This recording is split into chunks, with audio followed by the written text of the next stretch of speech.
நம்மள நிறைய பேர்த்துக்கு உடல் உஷ்ணம் வந்து ஒரு பெரிய பிரச்சனையாக இருக்கும். அதாவது ஹீட் பாடி.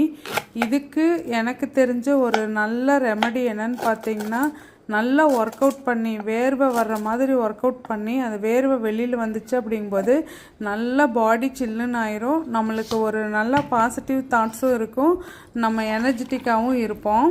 நீர் மோர், தண்டு போட்டு குடிக்கிற மோர், சப்ஜா சீட்ஸை தண்ணியில் ஊற வச்சு குடிப்பாங்க. அதுக்கப்புறம் லெமன் வாட்டர், இது எல்லாமே நல்ல ஒரு ரெமெடி கொடுக்கும். ஆனால் நம்ம ஏதாவது வச்சுட்டு மனசில் ரொம்ப கவலைப்பட்டுட்டு அப்புறம் எந்த ஒர்க்கும் பண்ணாமல் கம்ப்ளீட் ரெஸ்ட்லேயே இருந்துகிட்டு இருந்தாலும் நம்மளுக்கு பாடி ரொம்ப ஹீட் ஆகும். இது எல்லாமே என்னோடய அப்சர்வேஷன். ஸோ நமக்கு நான் பெஸ்ட்டு என்னை கேட்டால் நல்லா ஒர்க் அவுட் பண்ணலாம். அதுக்கப்புறம் மோர் இதில் எல்லாத்துலேயுமே சரி பண்ணலாம். தேங்க்யூ.